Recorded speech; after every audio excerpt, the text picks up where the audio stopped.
경의하는 애터미 회원 여러분, 풍요로운 10월 가을입니다. 가을이 물어 익어가고 있습니다. 몽상 박한길의 증문즉답 이제 시작합니다.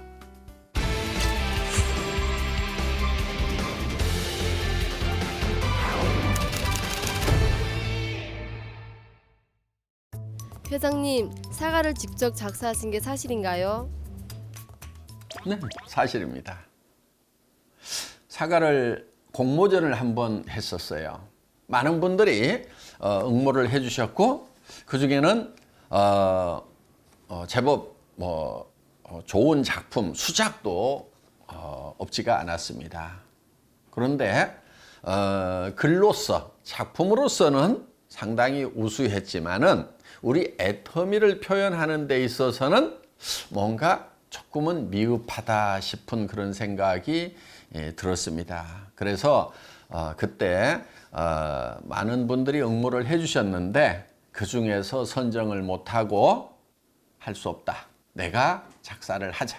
그래도 애터미는 내가 창업을 했고 어떤 정신으로 만들었는지에 대해서 제가 제일 잘 아는 사람이기 때문에 제가 하는 것이 낫겠다. 그래서 부족하지만은 제가 작사를 하게 됐습니다. 그런데 괜찮지 않아요? 사과를 보면은 사랑하는 이 있기에 가슴 뜨거운 우리, 이렇게 시작이 되죠. 그건 저의 심정입니다. 또 우리 많은 사업자분들의 가슴 안에 품고 있는 가장 깊은 내면의 세계라고 생각을 합니다. 정말 우리가 살아가는 원동력 중에 하나는 사랑하는 사람들이 있기 때문에 그분들을 위해서 내가 뭔가를 더 해주고 싶은 그 간절함, 그 사랑이 있기 때문에 우리는 삶의 원동력이 되고 힘이 되지 않는가, 이렇게 생각을 합니다. 그래서 사랑하는 이 있기에 가슴 뜨거운 우리. 그런데 지난 세월 그 사랑하는 이들을 위해서 우리가 뭔가 열심히 노력을 해왔지만은 바라는 만큼 이루지 못했던 그런 부분들이 많이 있었습니다. 우리는 지난 세월 동안 막연하나마 이런 일거리가 있었으면 좋겠다, 이런 회사가 있었으면 좋겠다 하는 생각들을 해왔습니다. 저도 이 회사를 만들기 전에 저는 경영자보다는 사업자를 하고 싶었습니다. 그래서 제 마음속에 누군가 이런 회사를 하나 만들어줬으면 좋겠다. 그러면 내가 사업자로서 열심히 뛰겠다 하는 것을 제 머릿속에 구상을 하고 이 회사 저 회사를 찾아다녔습니다. 그런데 제 머릿속에 구상하고 있는 그런 회사는 이 세상에 존재하지를 않았었습니다. 그래서 할 수 없이 제가 이 회사를 만든 겁니다. 그렇기 때문에 지난 세월 정말 그리고 찾아서 헤매던 그 회사가 바로 애터미라는 겁니다.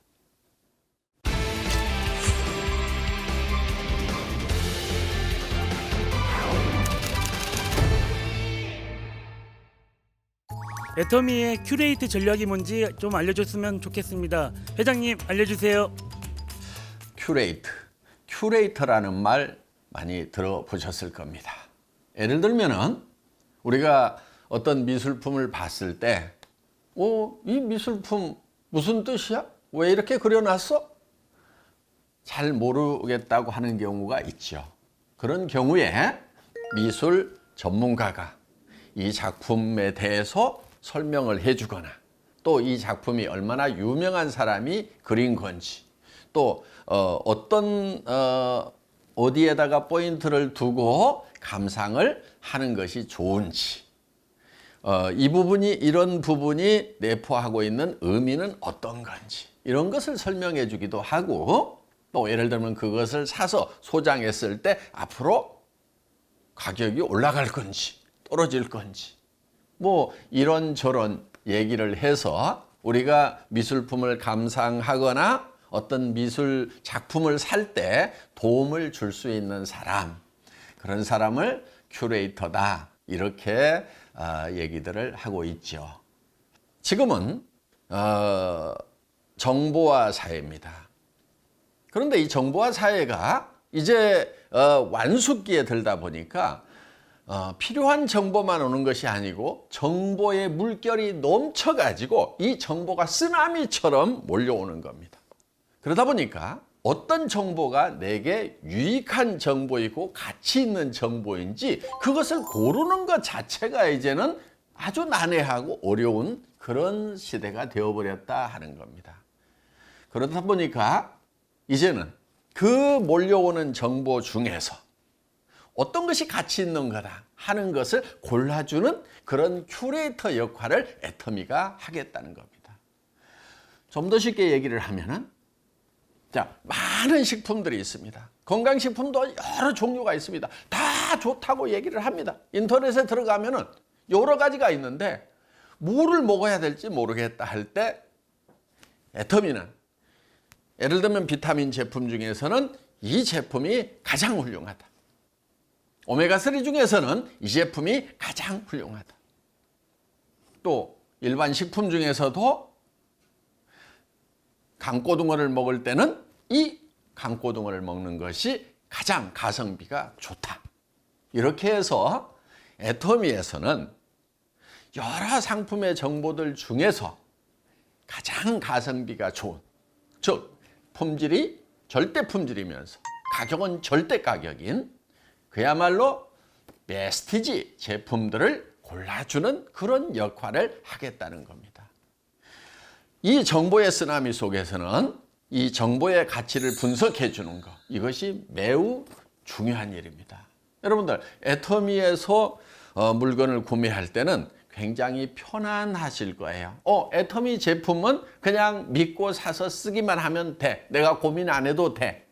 이게 애터미가 하는 중요한 서비스 중에 하나다 하는 겁니다. 그런 역할을 애터미가 아주 충실하게 잘 하겠다 하는 그런 의미로 생각을 하시면 좋겠습니다.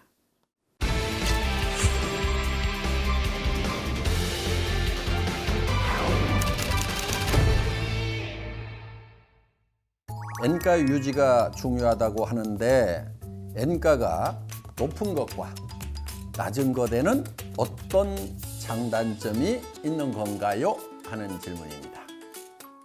관심들 많죠? N가에. 사실은 N가라는 것이 무엇인가에 대해서 근본적인 것을 알고 나면은 그렇게 예민할 필요가 없는 부분입니다. 여러분들이 관심을 가져야 될 부분은 어떻게 보면 총 매출, 그리고 총 매출에서 사업자들에게 몇 프로가 풀리는가 하는 거예요. 여러분의 소득을 결정하는 것은 매출이 얼만큼 크느냐와 그 총 매출 중에서 내 몫이 몇 프로인가 하는 거, 그것이 가장 중요한 거다 하는 거예요. 그 총 매출에서 법으로 정해 놓은 게 있어요. 그게 뭐냐면은 35% 이상 수당을 지급할 수 없다는 겁니다. 그러면은 아무리 수당을 많이 준다고 하는 회사도 총 매출액의 35% 이상을 주면은 법 위반이 돼서 그 회사는 처벌을 받게 되고 망해버릴 수가 있다는 겁니다. 자, 그러면은 총 매출에서 35% 가까이 드린다고 하면은 그거는 여러분들에게 수당을 어떤 회사보다도 많이 드리고 있다. 아니, 최고로 많이 준다고 하는 회사만큼은 최소한 드리고 있다 하는 겁니다. 그럼 N가라는 것은 무엇입니까? N가라고 하는 것은 그 35%를 이제 사업자들이 나누어 갔는데 직급자가 많이 나왔어. 같은 매출액에서. 그러면은 N가는 좀 떨어지겠죠. 그럼 직급자가 많이 나오는 게 좋습니까? 적게 나오는 게 좋습니까? 그럼 좀 헷갈리죠? 많이 나와서 엔가가 떨어지는 게 좋은가? 적게 나와서 엔가가 높은 게 좋은가? 자, 그거는 이제 수당 체계는 마치 어떤 고지를 올라가는데 계단과 같다 이렇게 보시면 됩니다. 이 계단의 크기를 어떻게 하느냐? 계단을 높이 했어. 한 단의 높이를 높이 했어. 그러면은 올라가는 데는 힘들겠죠. 그런데 어렵다 보니까 거기에 올라오는 숫자가 적으니까 그거를 나눠 갖는 사람의 몫은, 한 사람 한 사람의 몫은 당연히 크겠죠. 계단을 아주 높이를 적게 했어. 그러면은 누구나 쉽게 올라갔어요. 그러면은 쉽게 올라갔기 때문에 거기에 많이 올라와 있다 하는 거예요. 그러면은 엔가는 어떻게 될까요? 떨어진다 하는 겁니다. 엔가를 높이는 방법 아주 쉽습니다. 어떻게 하면 됩니까? 직급 승급하는데 매우 까다롭게 해서 승급자를 극단적으로 제한하면은 엔가는 엄청 올라갈 거다 하는 거예요. 그러면 엔가가 올라가는 게 좋습니까? 내려가는 게 좋습니까? 정답. 적당한 게 좋습니다. 애터미는 어떻게 보면 엔가가 좀 높은 편이었어요. 제가 가끔 사업 설명할 때 우리 엔가가 좀 떨어져야 되는데 안 떨어지는 거 나도 신기하다 하는 그런 얘기를 좀 드렸던 적이 있을 겁니다. 그거는 어떻게 보면은 너무 과열 현상들이 있었고 그러다 보니까 이제 직급 승급을 하는데 어떤 제한 제도를 이제 두었고 제한 제도를 두다 보니까 승급자가 매출에 비해서 적게 나오고 그러니까 엔가가 높아지거나 또 유지가 되는 거죠. 여러분들 엔가에 대해서 여러분들이 너무 신경 쓰지 않아도 된다. 이렇게 생각을 하시면 될 것 같습니다. 혹시 제가 35%를 안 주고 25%만 주고 10%씩 땡가 먹는 것이 있는가? 이런 것은 좀 신경을 쓰세요. 예. 그럴 일은 없기 때문에 여러분들 신경 안 쓰셔도 된다. 요 엔가의 메커니즘 잘 이해가 되셨습니까? 잘 이해 안 되셨더라도요. 그냥 사세요. 사시다가 보면은 다 이해할 날도 올 겁니다.